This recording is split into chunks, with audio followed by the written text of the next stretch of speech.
flying horse, flop, flop. Was a horse that flies.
Olá, eu sou o DJ Dolores, essa é minha banda maravilhosa, formada por deputados, como vocês podem ver pelas roupas deles, tal.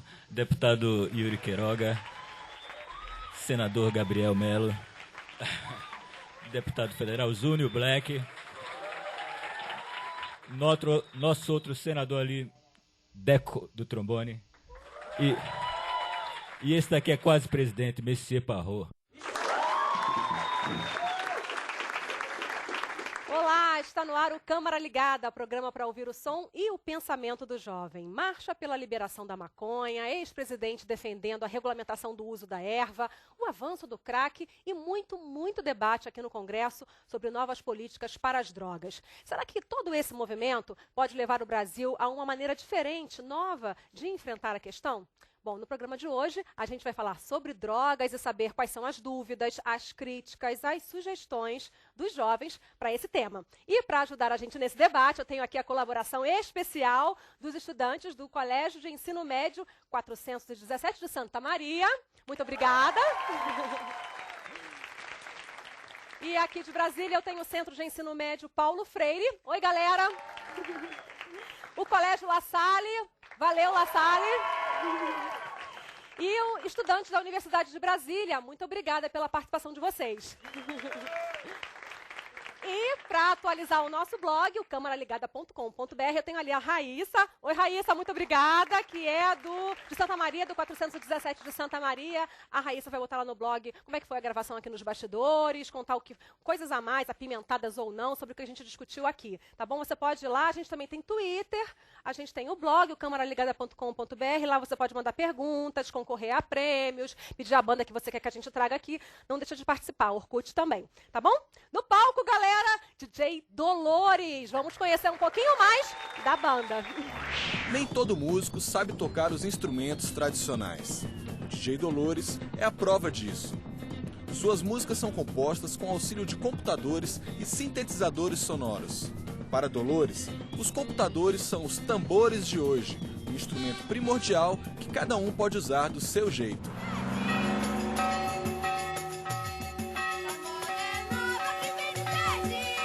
Hélder Aragão nasceu em Sergipe, mas foi em Recife que se tornou o DJ Dolores. Ele iniciou seu trabalho com a composição de trilhas sonoras para peças de teatro e cinema.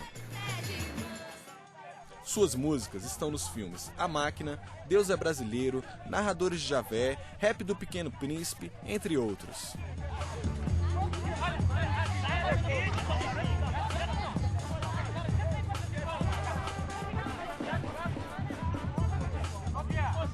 Com uma longa carreira, participou junto com as bandas Mundo Livre e Chico Sainz da criação do movimento Mangue Beat.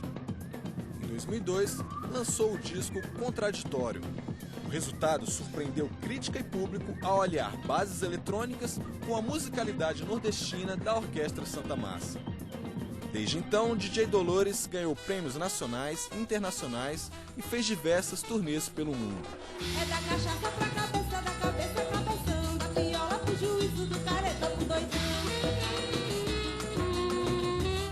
Acompanhado por uma nova banda e sempre atualizando a música tradicional do Nordeste, DJ Dolores lançou os discos Aparelhagem em 2005 e Um Real em 2008. Os fãs aguardam ansiosos o lançamento de mais um trabalho desse talentoso músico.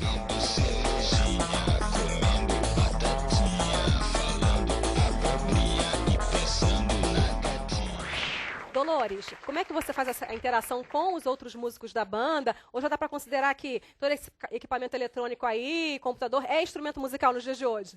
Eu não sei nem assobiar direito. Então. Mas é que com o computador você pode fazer música tentando, né? Você programa, você vê se está ok, e daí você vai... Nem teoria musical, assim. Hoje em dia você já domina alguma coisa. Né? É uma coisa muito intuitiva. E o mais bacana é que tolera o seu erro. Então você vai testando até acertar e daí vai construindo a música. E como é que você constrói isso com trompetes e guitarras e tudo junto? É difícil essa relação com os outros músicos? Nós somos uma banda, então cada um traz suas ideias e a gente junta tudo e no final acaba saindo alguma coisa. E quais são os projetos hoje em dia que vocês estão tocando assim com mais ênfase? Bom, essa é a banda principal. E a gente voltou com a Orquestra Santa Massa, que é uma banda que acabou há 7 anos atrás. E a gente tem feito shows juntos. Eu tinha um projeto também com o Naná Vasconcelos. E estamos planejando começar a tocar agora com o Robertinho do Recife, que aí vai ser só eletrônica e guitarra roqueira com batida de pista. E você coleciona prêmios no Brasil e no exterior, Helder. Como é que está a carreira internacional nesse momento? A carreira internacional está parada esse ano, porque a gente ainda não lançou disco, isso é super importante. Mesmo assim, tem uma pequena turnê em outubro. E foi super importante, assim, não só pela coisa da música, do trabalho, mas como crescimento individual. Assim. Viajar é uma coisa... Atenção, garotos, garotas, nunca percam a oportunidade de viajar, porque viajar você adquire conhecimento que você não tem outra forma de adquirir. Você não vai achar isso nos livros, nem... Na história contada por alguém. Viajar é uma experiência individual, muito particular e fundamental para mudar a sua vida. Assim. Perguntas aí na plateia? Posso continuar aqui conversando com o DJ? Se quiserem fazer, podem avisar. Tem uma aí? Pode falar. DJ, bom, você disse que muda algumas pessoas da banda. E essa mudança acontece alguma briga ou é todo mundo bem unido mesmo? Não, é deliberado, é planejado. A ideia é fazer cada disco com... assim, mudando algumas pessoas, até para ter experiências novas, assim, não ficar chato, porque eu imagino que quem toca anos e anos a mesma música, com o mesmo arranjo, deve acabar se cansando, e a minha ideia é me divertir no meu trabalho. Legal. Acho que todo mundo aqui também concorda com isso. Tem mais uma pergunta, pode fazer, aqui atrás de mim. DJ, eu tenho uma pergunta, eu sou do La Salle, eu queria te perguntar, assim, de onde você vem no Nordeste? A música é muito forró, muita coisa assim, né? Eu queria saber como é que é a aceitação lá no seu estado, no Nordeste, assim. Cara, forró é só um dos estilos que tem no Nordeste. Algumas grandes bandas de rock saíram do Recife. Tem um menino que vai estourar, você vai já ouvir falar dele, chamado Johnny Hooker, que é lá do Recife. Ai, vamos trazer ele, rock, deixa assim, ele muito bacana, tocar aqui pros meninos. Então, faça o que eu te disse, viaje para o Nordeste e vá atrás de música, que você vai descobrir que é muito mais bacana do que... a diversidade é muito maior do que só isso que você está achando. É isso aí, que o Brasil é um mundo, né? Toca mais um pouquinho então, Dolores. Do you have a sweetheart? A sweetheart? A sweetheart? Who is your sweetheart? Cabelo pintado, na pele de bronze, um tribal tatuado. Tem boca e flor de doce sabor, olhar de felino, instinto canino. Quando ela passar, guarde seu coração, respire com calma, proteja sua alma foi feita de mel, de pedra e de fel, mistura tão rara de inferno e céu.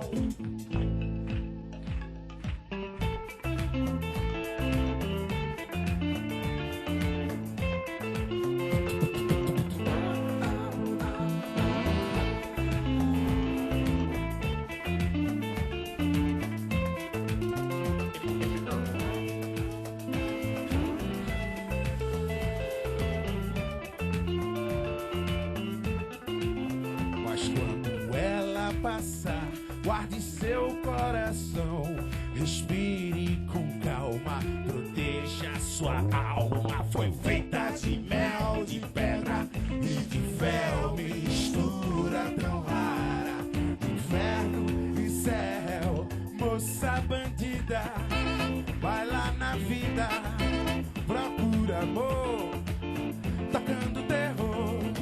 Moça bandida, vai lá na vida, ai, ai, ai, ai, procura amor, tocando terror. Moça bandida, vai lá na vida, procura amor, tocando terror. Moça bandida, vai lá na vida, procura amor, tocando terror.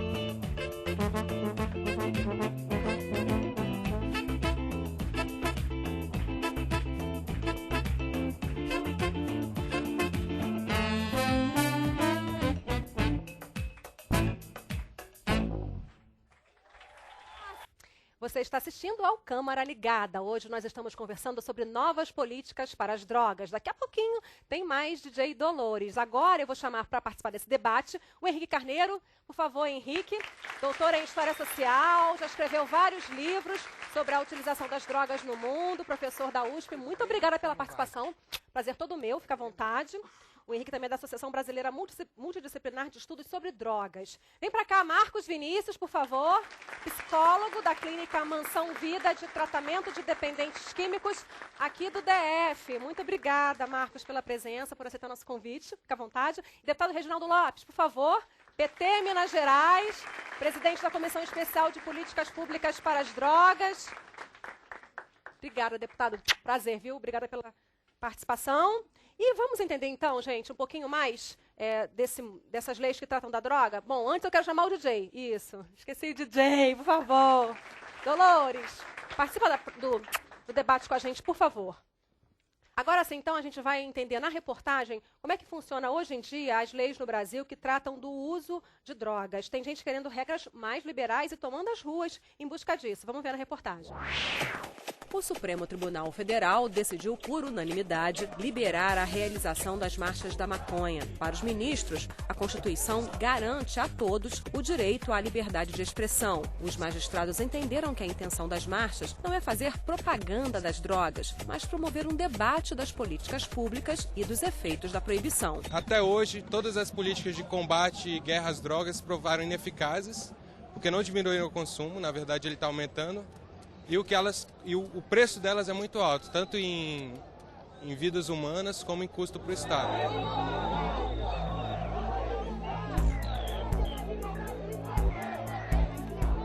Olha, nós estamos ainda muito atrasados, né, em relação à Holanda, em relação a Portugal, em relação à Argentina, né, mas nós também já temos um avanço em relação aos Estados Unidos, por exemplo, que aqui o usuário não vai mais para a cadeia, né, nos Estados Unidos ainda dá prisão.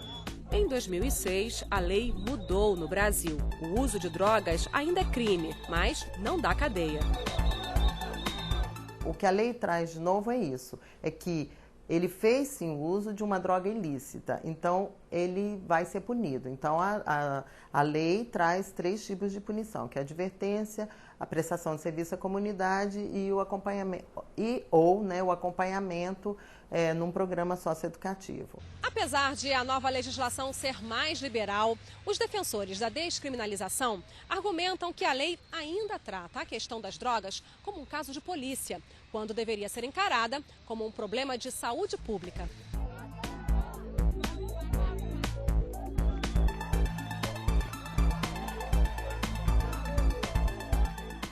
O usuário, por mais que ele não fique preso, ele ainda passa por um constrangimento de ter que ir para uma delegacia, depois ir perante um juiz, dar explicações.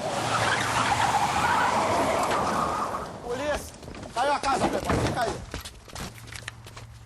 Parado, polícia! Já falei polícia. Se não vai para a cadeia, por que precisa de todo esse procedimento do poder de polícia, né? Quando começou a se proibir as drogas no mundo, o que se criou? Uma verdadeira guerra às drogas.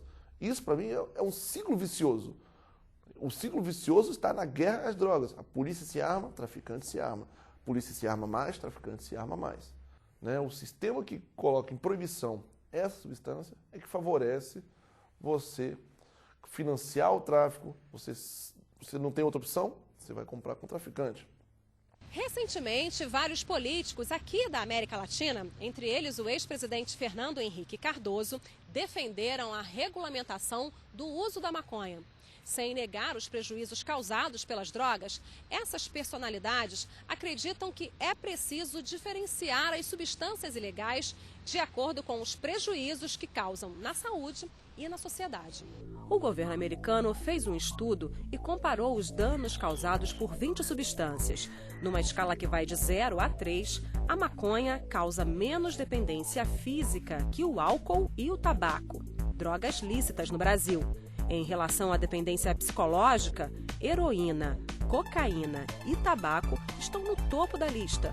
Já o álcool e a maconha causam um grau de dependência semelhante. No Congresso, o debate também é polêmico. Enquanto alguns projetos de lei propõem até mesmo a criação de cooperativas de plantadores de maconha, outros querem a volta da prisão do usuário. E você? Qual a sua opinião? Legal. Deu para a gente começar aqui a ter uma ideia, né, de todas as polêmicas que envolvem, ou parte da polêmica que envolve essa questão. Deputado, eu queria começar com o senhor. A comissão especial que o senhor preside aqui na Câmara analisa propostas de mudança na legislação que existe hoje. Que pontos da lei a gente acredita, os senhores acreditam que podem sofrer alterações? Em relação ao uso de drogas, qual é a tendência preponderante no Congresso hoje, o senhor avalia? Mais para a flexibilização ou mais para endurecer ainda mais a lei? Todo esse debate ele é muito importante.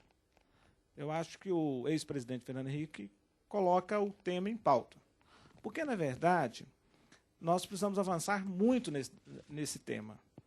Primeiro, eu acredito que, antes de alterar a atual legislação, o Estado brasileiro não fez o dever de casa. O que é fazer o dever de casa? Em 2006, nós avançamos do ponto de vista de legislação, porque despenalizamos. Ou seja, não é mais... A conduta é vedada, mas... o cidadão não é mais criminoso por usar drogas. Qual é o problema? É que nós não avançamos nessa lei da despenalização. Porque ao despenalizar, por que o usuário de drogas tem que ter contato com as autoridades policiais ou com o Poder Judiciário? O exemplo de Portugal ele é rico. Por quê? O usuário não tem mais contato com o Poder Judiciário. Ele tem contato com a autoridade da saúde pública. Porque qual é o mérito do debate colocado pelo ex-presidente Fernando Henrique Cardoso? Os dois méritos. Primeiro, o sistema prisional no Brasil é falido. É um absurdo alguém acreditar que ele recupera. Esse atual sistema é falido. Segundo, ele é criminoso. Ele é um doente. E em Portugal, persegue a doença e não o doente. Então, na minha opinião, e a opinião majoritária da comissão, é nós avançarmos a lei que despenaliza. Como? Tipificando a substância, o volume que cada usuário pode portar e talvez até avançando algumas restrições, né, do ponto de vista do tratamento. Né? E uma comissão de jurista, psicólogo, assistente social que não seja o Poder Judiciário, porque é caro, né, que o Poder Judiciário cuida dessa conduta vedada. Então, a tendência, acredito, que é para avançar a lei 11.343 de 2006. Queria passar a bola para o Henrique. Quais são os resultados históricos, na sua avaliação, sobre a proibição do uso de drogas em alguns países ao longo da história? Bom, eu acho que o importante é, em primeiro lugar, a gente esclarecer que o uso de drogas é uma parte universal das culturas humanas. Não tem nenhuma sociedade na história que não tenha usado drogas. Usado drogas para quê? Para várias finalidades. Para se combater a dor, para conseguir dormir melhor, ou exatamente o contrário, para ter um desempenho maior, daí os excitantes, como o próprio café, etc., ou mesmo para finalidades religiosas. Há uma série de usos para devoção religiosa. Agora, o uso mais comum de drogas é um uso recreativo. São as pessoas que consomem sem serem viciados, mas para se divertirem eventualmente. Isso ocorre muito comumente na nossa sociedade com a cerveja, que é uma droga. O problema é que tem uma parcela da população que é vulnerável à condição de dependência.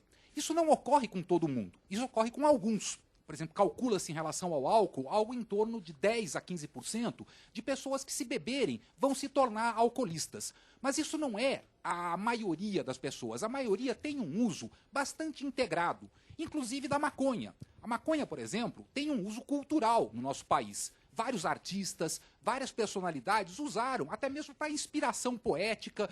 Então, figuras como João Gilberto, um dos nossos maiores músicos, o próprio ex-ministro Gilberto Gil, que chegou a ser preso por essa razão. A gente também tem aqueles que são exemplo de dependentes químicos, né? Artistas famosos, a gente já viu engatinhando no palco e que até morreram de overdose. A gente tem também, entre os artistas, exemplos de quem estava dentro dessa parcela aí, né? Pois é, mas sabe o que é mais comum nesses casos? São as drogas que se vendem em farmácia. Do que morreu Michael Jackson, do que morreu Marilyn Monroe. Todas essas pessoas usaram drogas que estão disponíveis em farmácia. E, na verdade, se a gente pegar os cálculos da Anvisa, o maior número de intoxicações no Brasil são de remédios farmacêuticos, como benzodiazepínicos, anfetaminas, etc. Então, eu acho que a melhor saída hoje é a gente pensar num modelo que contemple todas as substâncias de uma forma mais ou menos parecida. Não tem sentido se perseguir a maconha e não se perseguir o tabaco, que, aliás, faz muito mais mal. Então, eu acho que todas as drogas deveriam ser legalizadas com um controle muito mais severo do Estado. Por exemplo, proibição de qualquer tipo de publicidade, proibição e punição severa para quem conduza automóveis sob efeito das substâncias. Mas a gente deveria acabar com essa esquizofrenia que faz com que certas substâncias sejam tabu e outras não. Agora, Henrique, apesar de não dar cadeia, o consumo de maconha é crime. E os defensores, Marcos, apesar de não dar cadeia, o consumo de maconha é um crime no Brasil. E os defensores da descriminalização acreditam que essa situação inibe o usuário a procurar ajuda quando ele está doente, quando ele acredita que precisa de ajuda. Porque aí ele sentiria o peso de ser visto como um criminoso antes mesmo de se sentir um dependente químico. O senhor concorda com esse argumento? Um dependente químico que deseja largar as drogas hoje, ele tem que procurar, ele vai aonde? Veja bem, aí você vai para a questão da assistência do Estado. Sim. Que a gente sabe que hoje, a realidade, pelo menos em Brasília, é muito falha. No Brasil, né, deputado? No Brasil também, como um plano mais geral. Eu sou a favor do tratamento para quem precisa. Eu não levanto bandeira, eu lido com a realidade, que são usuários de droga. Alguns buscam a clínica, outros têm uma internação compulsória, ou seja, involuntária. Mas alguns chegam com esse discurso, o senhor sente isso na prática? Eu não procurei antes porque se sentiu inibido. Na prática a gente sente isso? Por ser um crime ainda ou não? Isso é um argumento, enfim, falho. Veja bem, existe todo um preconceito, inclusive com relação ao tratamento, né? O dependente que busca um tratamento, ele é visto como derrotado diante da sociedade, ele é visto como derrotado diante da família, ele é visto como derrotado para ele mesmo. Então, ele chega com uma autoestima muito abalada. O que eu acho importante é que haja uma integração com o Estado, uma integração com o particular, porque também tem esse empenho na relação do tratamento, que hoje o Estado deixa a desejar, mas para o benefício de quem quer, de quem precisa desse tipo de assistência. Deputado, quer complementar? todos os estudos, todos os países que têm centro de inteligência no combate às drogas, Estados Unidos, próprio México, Argentina, Portugal, eles falam o seguinte: o toxicodependente precisa de 4 apoios. O apoio do médico, o apoio psicológico, o apoio social e o apoio espiritual. Então, todos são importantes, tem que ser articulado esses 4 apoios do Estado, né? Um em detrimento do outro. Bacana, novidades boas aí. Pergunta, gente, pode fazer. Meu nome é Roberto, eu sou aluno do 5417. Eu queria fazer a pergunta para o DJ Dolores. Hoje em dia, os jovens eles estão mais propícios a usarem drogas. Estão começando muito cedo. E minha pergunta é o seguinte: o que deveria ser feito para que esses jovens percam essa vontade de quererem ficar usando drogas? Pois eu acho que os jovens sempre usaram drogas, assim, e antigamente até essa ideia de jovem que a gente tem hoje em dia não existia. Então, meus avós, por exemplo, começaram a fumar tabaco quando criança, assim, né? Então, na verdade, eu acho que o que está acontecendo agora é uma melhora considerável no pensamento geral da humanidade, porque a gente está discutindo coisas e separando o que é uma criança de um adulto, tal, de um jeito que está construindo um pensamento muito melhor do que o pensamento antigo. Não sei se eu estou sendo muito otimista, mas acredito nisso. Bacana. Mais uma pergunta, pode fazer. Oi, eu sou Bianca, aluna do 100-417. Minha pergunta é para o Henrique. Henrique, você falou que é a favor do uso de todas as drogas a partir de um certo ponto da substância, mas para quem já é dependente, você acha que eles respeitariam até esse certo ponto? E o que as autoridades poderiam estar fazendo para resolver? Para esclarecer, eu sou a favor do direito do uso de substâncias psicoativas por pessoas adultas e bem informadas. Eu acho que as pessoas que usam drogas não necessariamente são dependentes. A gente sempre olha pelo ângulo dos dependentes. Mas é preciso que se diga, eles são minoria. A maioria das pessoas que consomem maconha ou cerveja no Brasil fazem isso sem serem dependentes. Então a gente tem que ter uma política voltada para aquele setor da população mais frágil, que pode ter uma situação, enfim, de pobreza, que é o caso muito dos que consomem crack, que, enfim, já estão numa situação de miséria, morando na rua e estariam cheirando cola de sapateiro se não estivessem consumindo crack. Mas a gente tem que ver que existe um outro setor muito grande da população que está consumindo substâncias psicoativas, por exemplo, a maconha, e não quer ser tratado. Não considera que deva ser tratado porque está muito bem. Existe muita gente no Brasil que consome maconha sem ter qualquer tipo de problema. E essas pessoas não podem ser proibidas de exercer uma escolha delas como adultos em relação ao seu estilo de vida. Então, existem países, por exemplo, no mundo islâmico, que é o contrário. Lá se proíbe o álcool, mas a maconha é tolerada, é considerada uma coisa mais ou menos normal. No Marrocos, por exemplo. Então, é uma questão cultural que faz com que a maconha, que tem no Brasil uma origem africana, que veio com os escravos, seja marginalizada pela sociedade branca, que sempre viu nesse uso tradicional das populações pobres um hábito a ser combatido, enquanto que o esquinho que as pessoas tomam no fim do dia é considerado algo normal. Eu acho que a gente tem que ter uma igualdade de condições para todas as escolhas que as pessoas fazem, seja em relação ao uísque ou em relação à maconha. Agora, os que precisarem de tratamento, eu concordo inteiramente com o deputado, vão ter que ter um apoio do Estado muito maior do que o que existe hoje. Limites de idade, lugares para fazer isso, onde comprar, né? Quando você fala que não é uso adulto e consciente e informado, passa por isso, né? Eu gostaria de falar que, com relação ao crack, hoje ele não é mais concebido tão somente para a classe menos favorecida. Hoje em dia o crack está instalado na classe média, ele está instalado na classe alta, tem grandes prejuízos. Hoje grande parte dos pacientes são usuários de crack. Dos pacientes em tratamento, dos dependentes químicos. Dos dependentes químicos. Na sua clínica, pelo menos, né? Isso. São usuários de crack. São usuários de crack. Eu acho que o crack e o oxi não está na categoria droga. Crack e oxi é veneno, simplesmente. O pessoal devia fazer uma campanha com gente que fuma maconha, artistas, gente conhecida, dizendo isso não é droga, isso é veneno. DJ, está correto. O que nós estamos preparando na comissão? Nós elegemos 5 eixos para a política do Estado. Prevenção, que deveria ser a grande política, para cada cidadão ter o seu sua informação correta sobre os riscos das drogas. A questão do tratamento e acolhimento, a questão da reinserção social, porque a sociedade tem preconceito contra os pobres, contra os índios, contra os negros, contra drogados, contra o presidiário. A questão da repressão, evidente que tem. Lugar nenhum do mundo é permitido tráfico. E não podemos tolerar. Então tem que ter uma repressão, em especial de fronteira, para diminuir fluxo em entrada. E a legislação, porque a legislação resolve parte. Mas isso tem que ser tratado em 3 dimensões.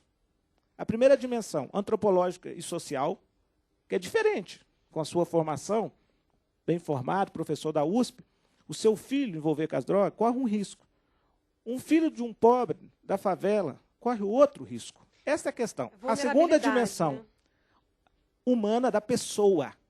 Cada substância tem um psicoativo diferenciado, tem um efeito diferenciado no ser humano. E a terceira, a substância, porque é verdade, a substância tem efeito diferenciado. O DJ colocou muito bem. Crack e ox essa é a verdadeira droga da morte.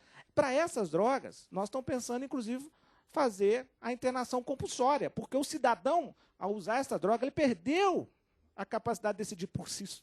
Ele precisa do Estado decidir por ele. Então, ele precisa ser internado e tratado. Então, 3 dimensões, 5 eixos. Essa é a nossa intenção de construir a política pública do Estado brasileiro em relação às drogas. Próxima pergunta. Oi, meu nome é Maria Cristina, sou do Colégio La Salle. Eu queria fazer uma pergunta para o deputado. Você acha que a maconha é uma porta de entrada para as outras drogas, como a maioria das pessoas falam? A maior porta e a principal delas é o álcool.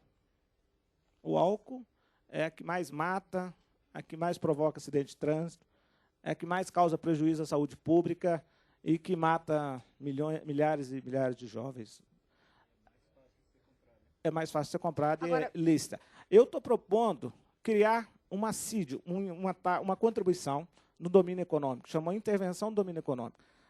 Eu defendo que a gente deveria financiar as drogas ilícitas através das drogas lícitas, porque a porta de entrada é o álcool e o tabaco. A gente deveria tributar um pouco mais o álcool e o tabaco, criar um imposto e mandar para o Fundo Nacional sobre Drogas. Então, seria utilizado para prevenção, para diminuir o uso das drogas lícitas e financiar a totalidade das drogas ilícitas. Então, eu estou apresentando um projeto de lei nesse sentido, nessa direção. Mas a maconha também, evidente que possa evoluir, sim, para a cocaína, depois para o crack, depois para o ox.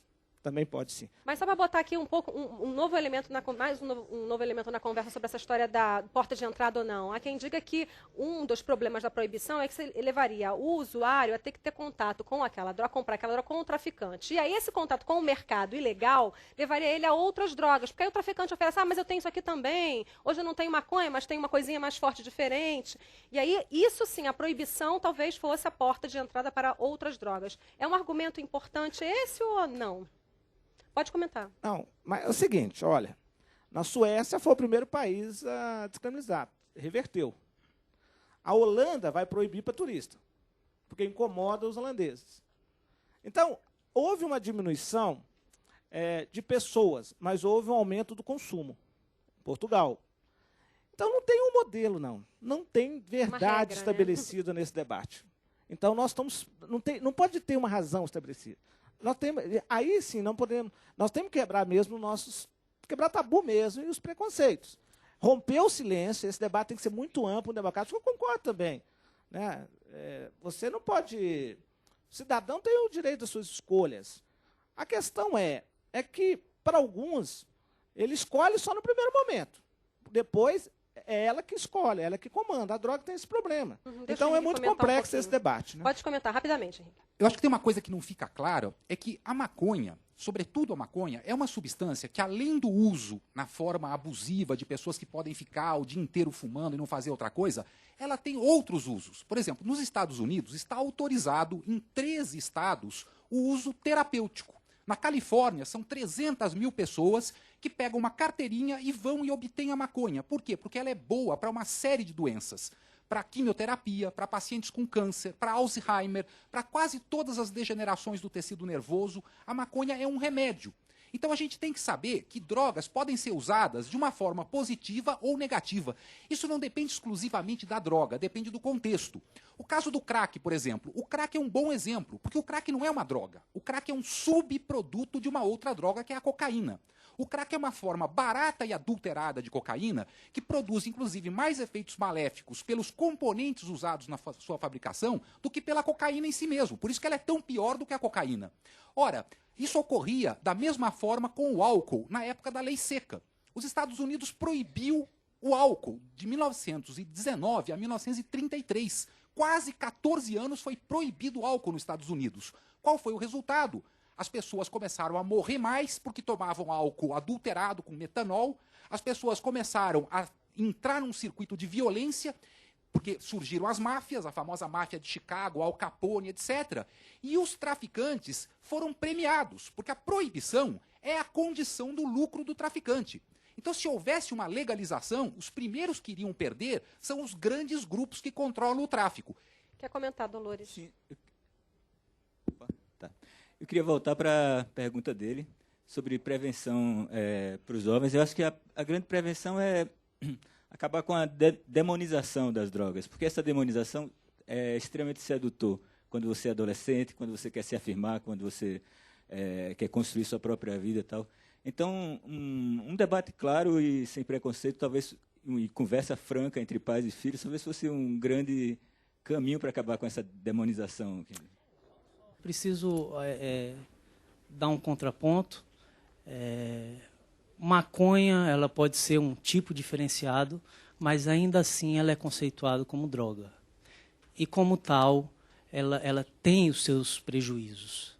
Ela dá déficit de atenção, ela dá uma alteração do humor, ela pode levar a surtos psicóticos, que é um quadro terrível e de difícil controle.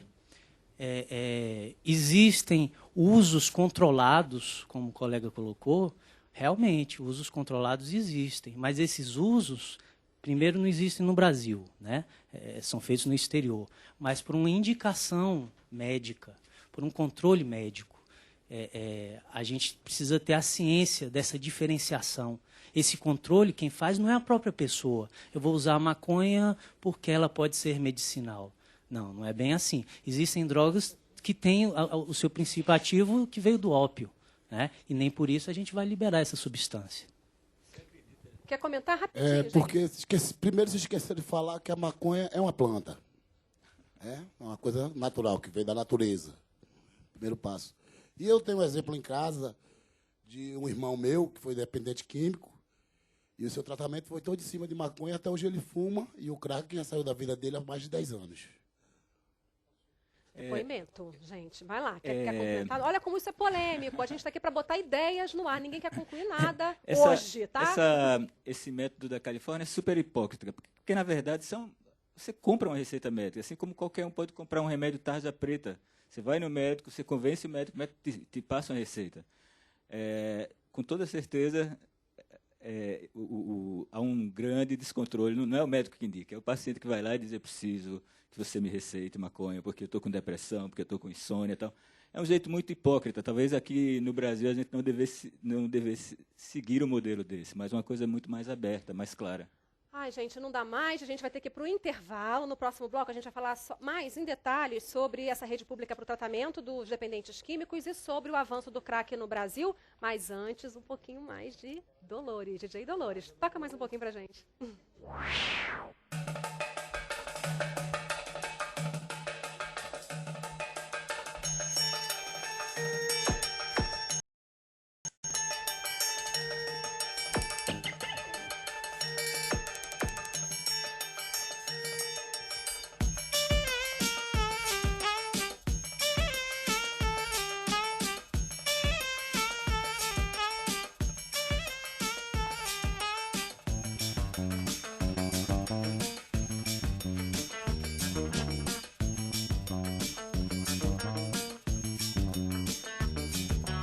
Onde estará Zara?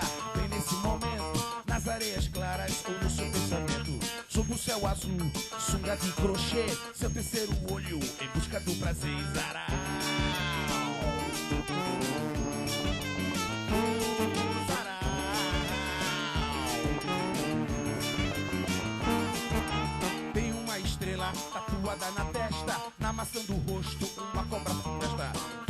seu chá, comendo seu peixinho.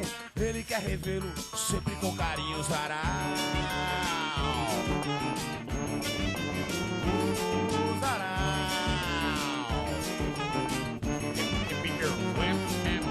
Caminha eterno em outra dimensão. Em suas palavras, muita tentação. Se alimentando do sol da natureza. Profeta da praia, senhor da safadeza.